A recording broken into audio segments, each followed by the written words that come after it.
मध्य प्रदेश के समस्त सम्मानित अतिथि शिक्षक भाइयों एवं बहनों को केसी पवार का सादर प्रणाम। जैसा कि आप और हम सभी जानते हैं कि हम हमारे पद स्थायित्व और नियमितीकरण की मांग को लेकर विगत 16 वर्षों से संघर्षरत हैं और इसी तारतम्य में आज़ाद स्कूल अतिथि शिक्षक संघ मध्य प्रदेश ने 2 अक्टूबर 2024 का कार्यक्रम निर्धारित किया गया था, जिसकी सूचना पुलिस प्रशासन को सबसे पहले 20 सितंबर 2024 को माननीय पुलिस कंट्रोल रूम में दी गई थी। फिर हमें ऐसा सूत्रों से जानकारी मिली कि आपने जो 20 सितंबर को आवेदन लगाया है और नीलम पार्क मांगा है, आपकी संख्या अधिक आ रही है, हो सकता है प्रशासन आपकी अनुमति निरस्त कर दे। इसलिए हमने 23 सितंबर 2024 को हमारे कार्यालय प्रभारी आदरणीय पुष्कर सिंगरौली जी के द्वारा पुनः एक आवेदन माननीय पुलिस कंट्रोल रूम में लगाया गया कि यदि पुलिस प्रशासन को या सरकार को नीलम पार्क देने में कोई समस्या आ रही हो तो उसके स्थान पर हमें दशहरा मैदान टीटी नगर या अंबेडकर पार्क तुलसी नगर देने की कृपा करें। आवेदन लगने के बाद हम जब 1 अक्टूबर 2024 को भोपाल पहुँचे, भोपाल में पूरी आज़ाद टीम उपस्थित थी। मेरे साथ प्रदेश कार्यकारी अध्यक्ष आदरणीय श्री BM खान सर, प्रदेश महासचिव आदरणीय श्री संतोष कहार जी, मीडिया प्रभारी मनोज सक्सेना जी, सह मीडिया प्रभारी राकेश खंडेलवाल जी,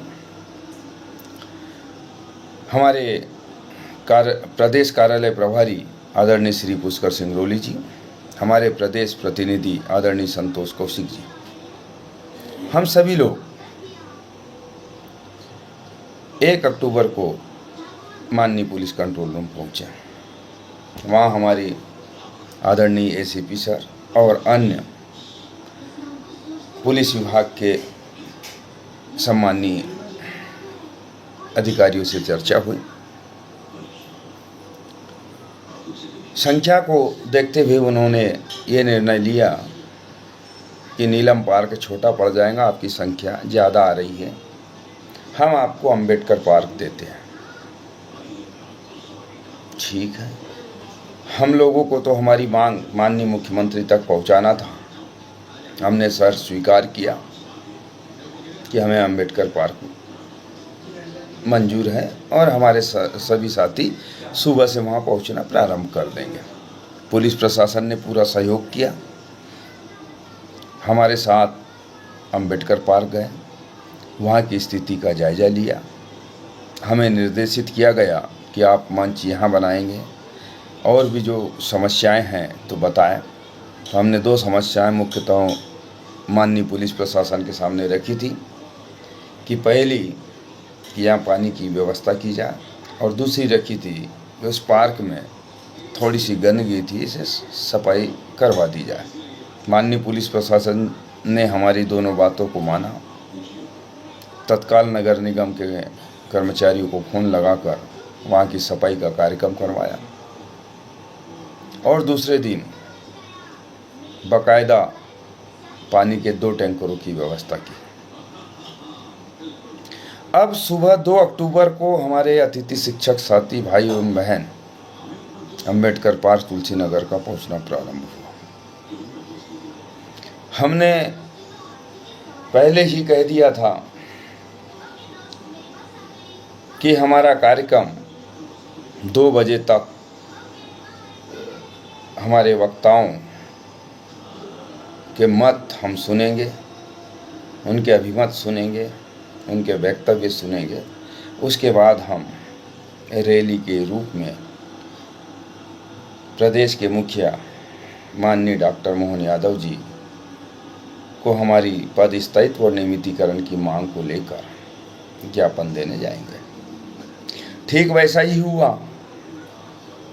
2 बजे तक हमारे अतिथि शिक्षक संघ के जागरूक पदाधिकारियों के वक्तव्य हुए और हमने ठीक 2:15 के आसपास हम मंच से रैली के रूप में निकले। हमें बैरिकेड पर माननीय पुलिस प्रशासन के द्वारा रोक दिया गया। हमारे साथियों ने भी धैर्य दिखाते हुए वहां पर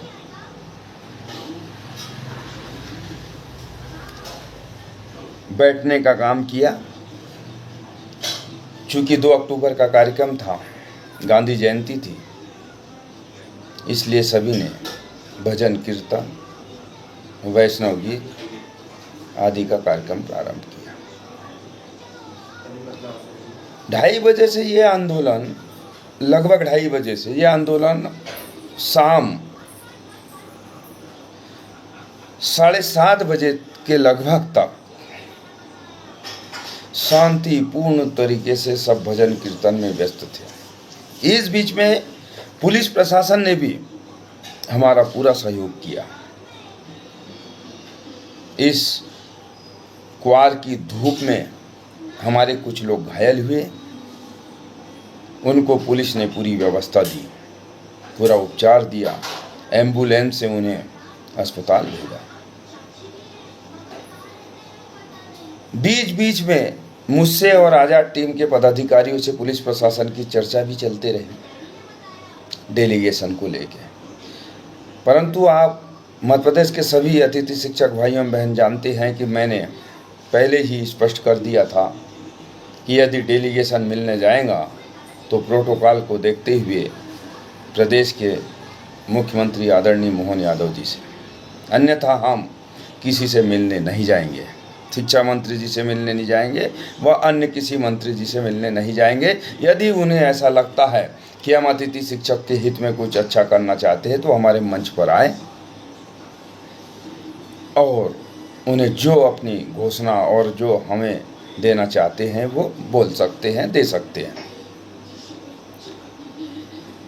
बढ़िया हमारा भजन कीर्तन का कार्यक्रम चलते रहा, ना किसी को कोई आपत्ति, ना किसी को कोई दिक्कत। अतिथि शिक्षकों ने पूरी शिक्षकीय गरिमा का प्रदर्शन किया,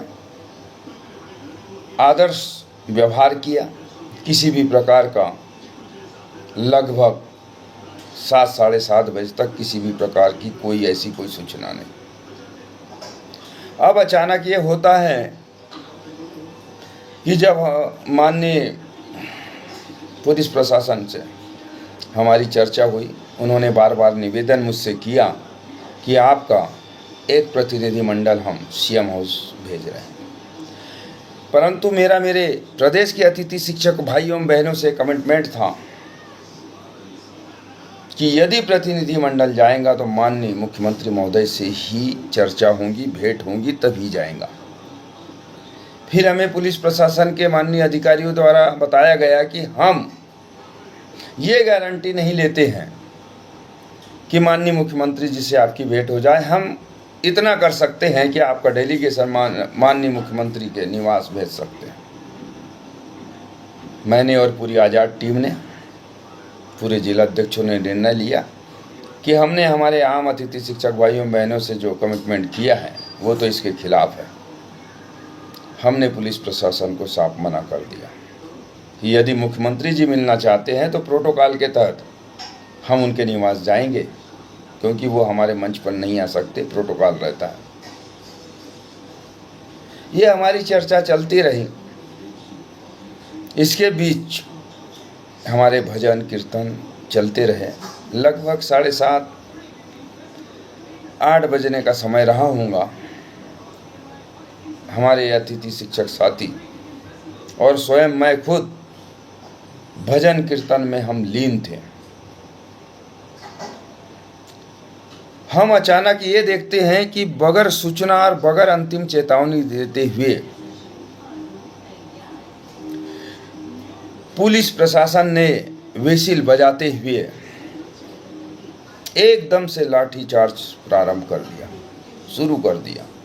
हम समझ नहीं पाए, हम समझ नहीं पाए। लाठीचार्ज जैसे ही शुरू होता है, हमारे अतिथि शिक्षक भाइयों बहन इधर उधर भागने लगे,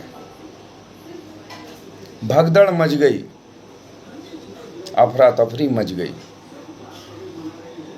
मैं खुद भी सामने ही था, मेरे साथ कम से कम हजारों अतिथि शिक्षक मेरे साथ चल रहे थे। हम लोगों को धरना स्थल से खदेड़ दिया गया। ठीक है, हमें धरना स्थल से खदेड़ दिया, हमें कोई दिक्कत नहीं है, परंतु जब हम धरना स्थल से बाहर रोड पे आए तो हमें पुलिस प्रशासन के द्वारा मुझे और मेरे पूरे 15-20 हजार लोग जो आए थे, उन साथियों को रोड पर दौड़ा कर पीटा गया, मारा गया। एक नहीं, दो नहीं, 5-5, 6-6 किलोमीटर तक भोपाल की धरा पर हमें दौड़ाया गया, मारा गया, पीटा गया। ये वीडियो सभी मीडिया बंधुओं के पास, सभी सोशल साइट पर उपलब्ध है। कई लोगों को चोटें आई, कुछ लोग अस्पताल में भर्ती हुए। उस समय अफरा तफरी से किसी के मोबाइल गिर गए। दिन भर से धरना प्रदर्शन चल रहे थे, मोबाइल डिस्चार्ज हो चुके थे।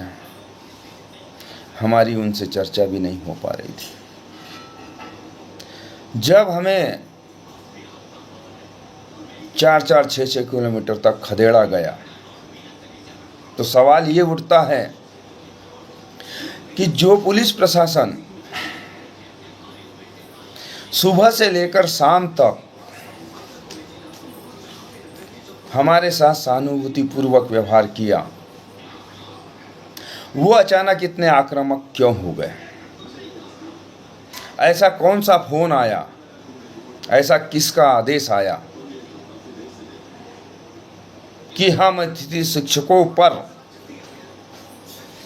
बगैर अंतिम चेतावनी जो कि पुलिस के द्वारा दी जाती हैं, वो भी नहीं दी गई और एकदम से अंधेरे का फायदा उठाते हुए हम अतिथि शिक्षक भाई बहनों पर लाठीचार्ज किया।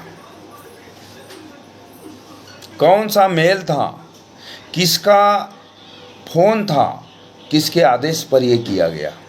सवाल ये उठता है।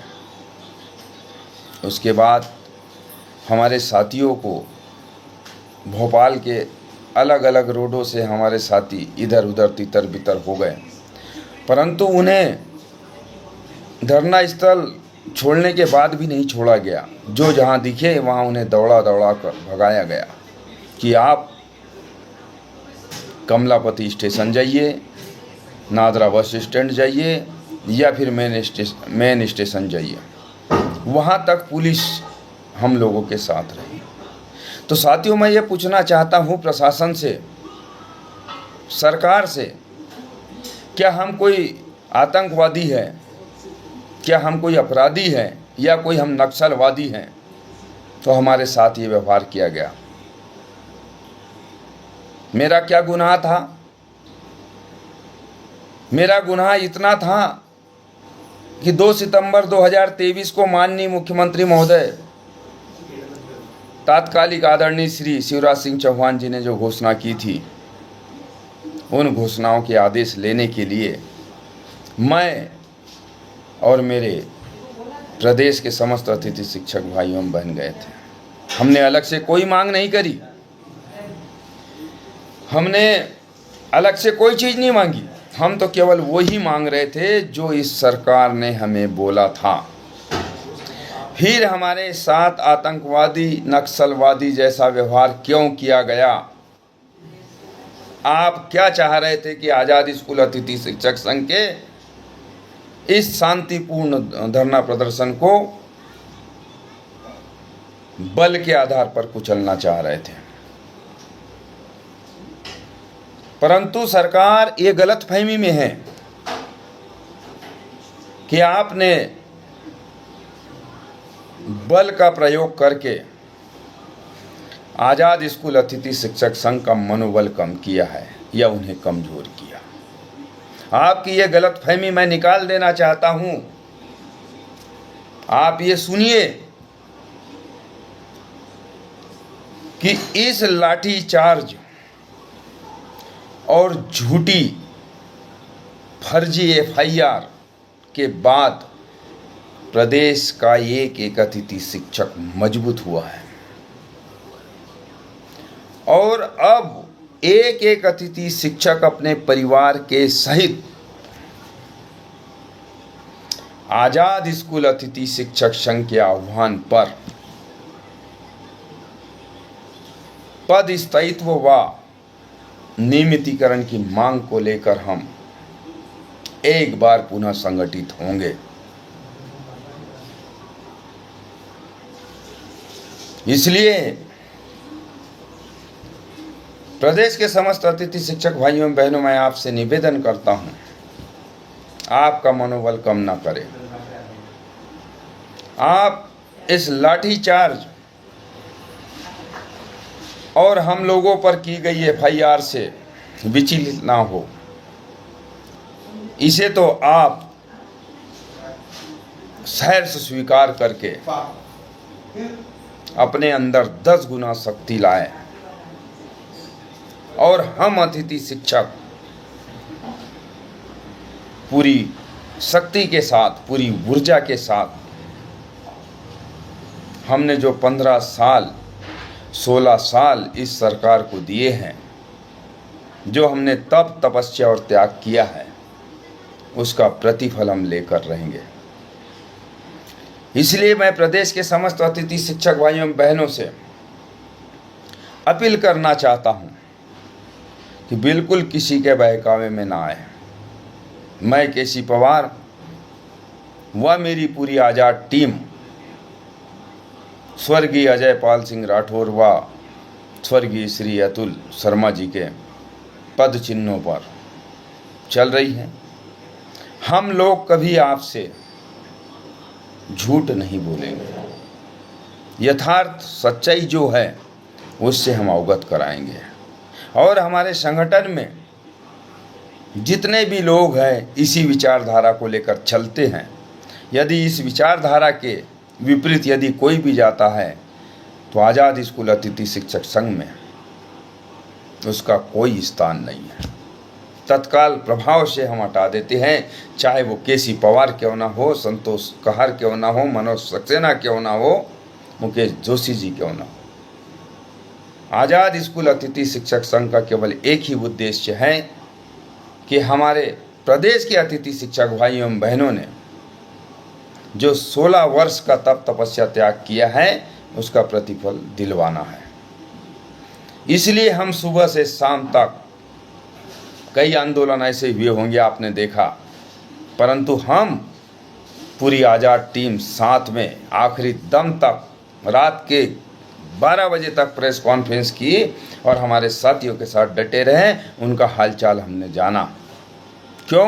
क्योंकि हमने जिम्मा लिया था और अगर हमने जिम्मा लिया है, हमने जिम्मेदारी ली है तो उसका फर्ज हम पूरा अदा करेंगे। इसलिए सभी मध्य प्रदेश के अतिथि शिक्षक भाइयों एवं बहनों से मेरा निवेदन है कि आप संगठित रहिए, एकत्रित रहिए और इतना आप अतिथि शिक्षक का दिमाग लगाइए कि कौन सी टीम, कौन से पदाधिकारी आपके साथ हैं, इस पर एक बार विचार कीजिए। मैं पुनः आप सभी लोग आए उनको साधुवाद देता हूँ और एक बात और बोल देता हूँ कि इस लाठीचार्ज व झूठी एफआईआर से केसी पवार व उसकी पूरी आज़ाद टीम डरने वाली नहीं है। अब हम 10 गुना शक्ति के साथ आपकी लड़ाई लड़ेंगे और आपको पद स्थायित्व और नियमितीकरण दिलवा कर ही मानेंगे। जय अतिथि, विजय अतिथि।